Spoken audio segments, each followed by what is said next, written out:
Good evening, everybody. Welcome to Late Night Baltimore. What we're trying to do is catch up on some of the events of the day.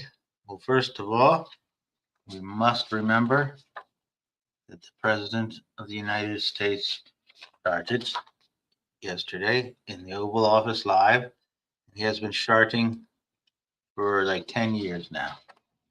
Ever since he came down from that escalator, he's been charting on the whole damn country. All right, but that's particularly gross because that poor lady behind him, she's in the green dress.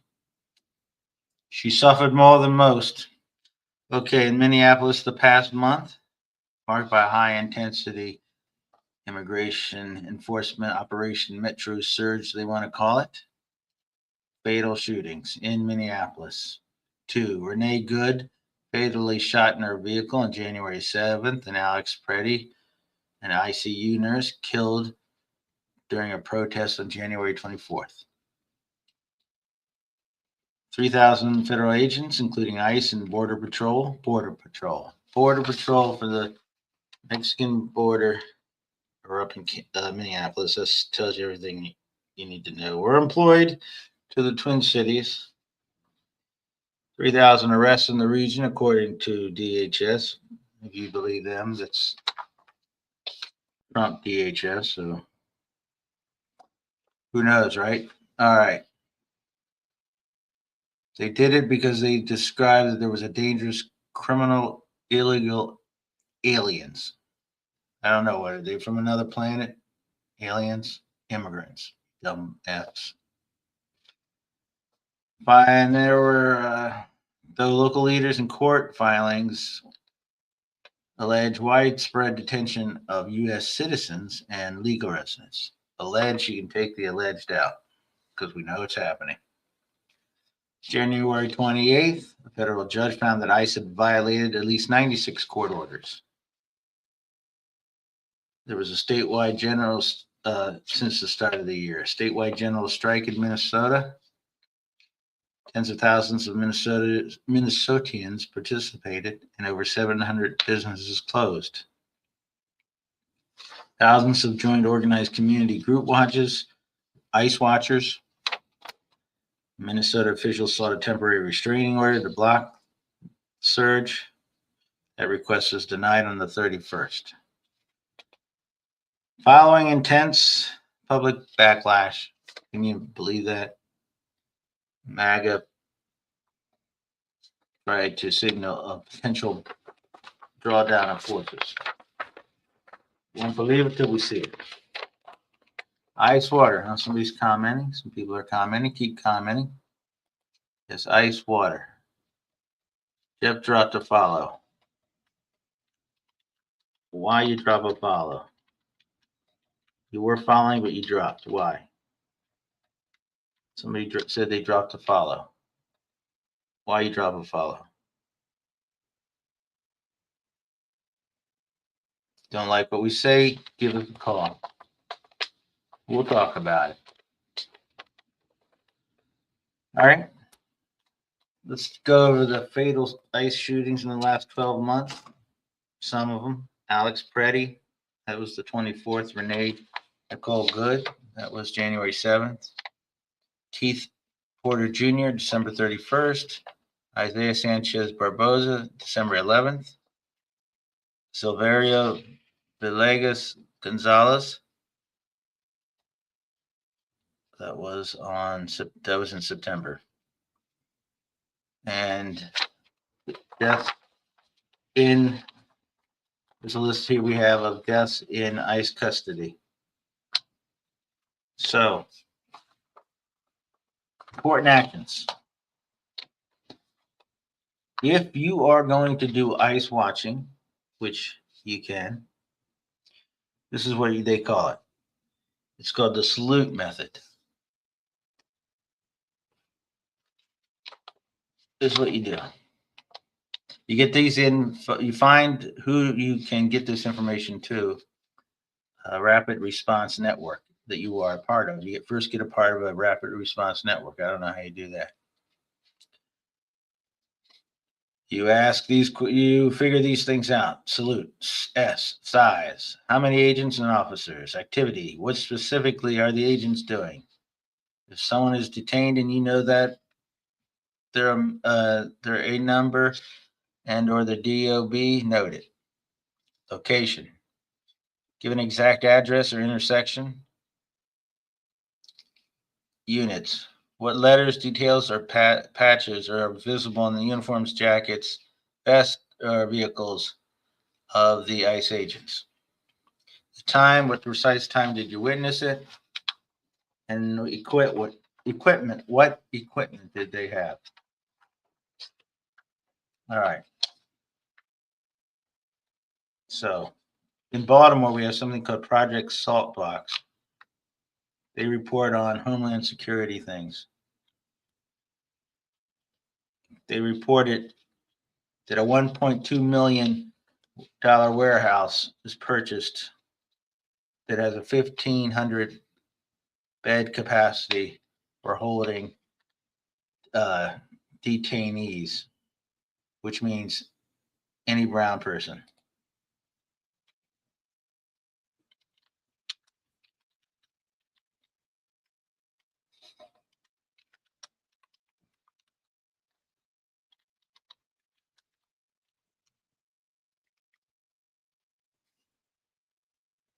Okay, that's good. We watched this in Baltimore.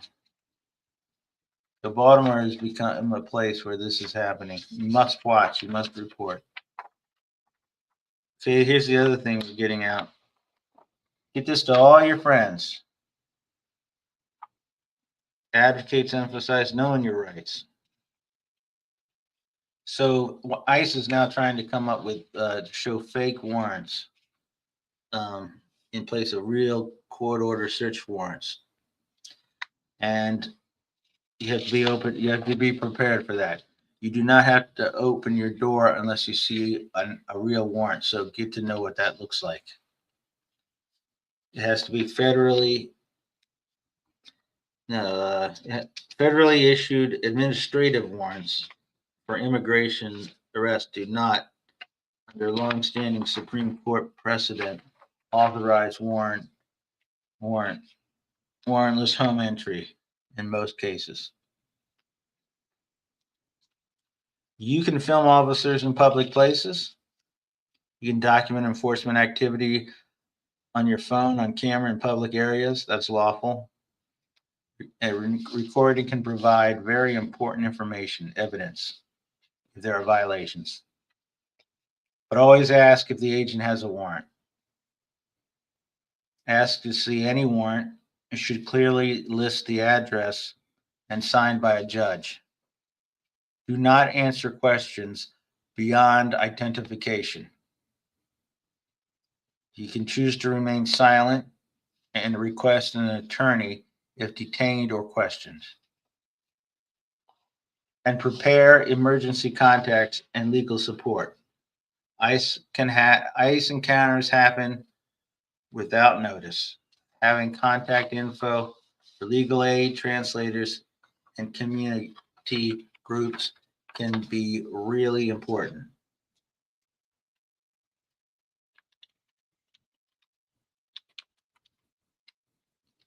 I'm trying to respond to my fans here.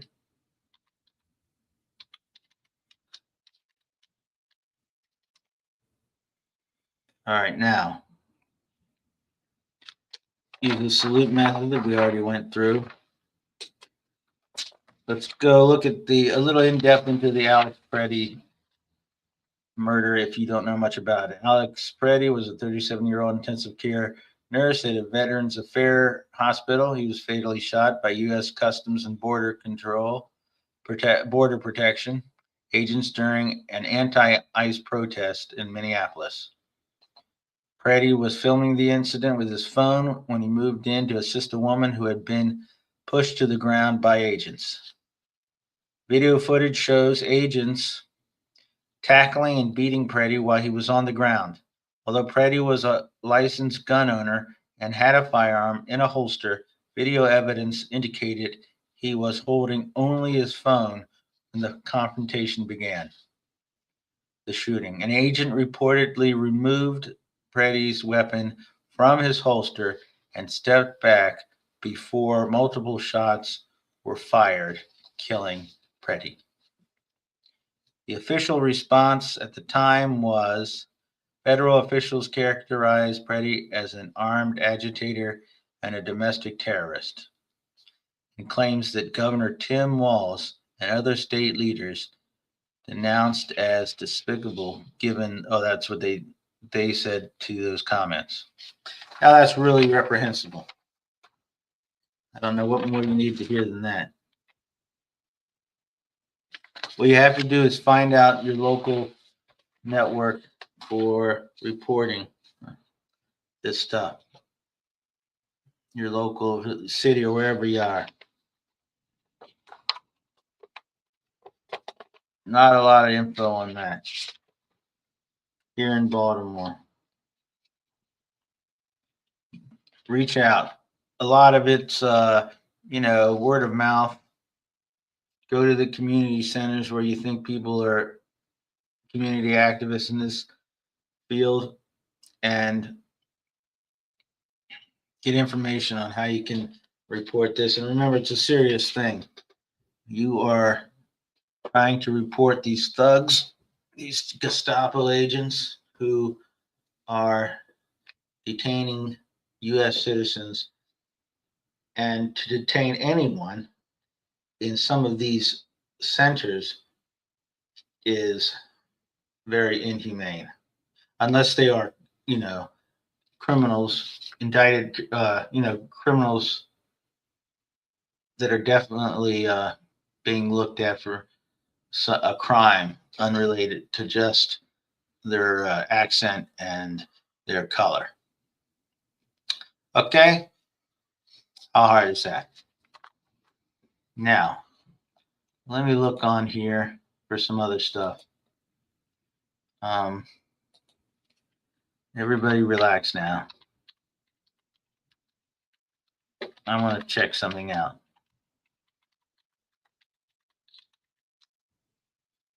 Okay, here is a news report by News. And we are just going to share screen on this because it's very important. And it is of the utmost importance. We are sharing the screen for a few seconds here. And here it is. Okay, we got this up here. Let's go and let's do this, and then we'll do the voice on the things. Okay, let's get some words out here. There we go. This is a look inside the facility. Somebody got a look and was not impressed. She had an hour and elected official, an hour and 15 minutes to observe some 54 detainees who were said to be headed towards California. They were in leg shackles, and this lady here, Congresswoman April Milan Delaney, is touring the facility. And here's what we see. This is what we see. How does this look? This is where these people are being held. Does this look good to you? Does this offend you? Is this okay to you? What you're saying? Seriously, in your heart of hearts, is this all right? No, it's not okay. You know it, and I know it. Let's get to where the people are. This is the George Fallon Center. We've done reviews on that. We've done filming of that a lot. And here we are. There it is again, and there it is again. Here are the people. Look at that. Is that what you want? Is that the United States of America? these people like this. Want somebody doing this dirty work for you, sending people here to lie like that? Well, not me. Okay. No answers, no cause. The other important thing, a very important moment in history today, was when the president, and that was yesterday, the president sharded in the Oval Office.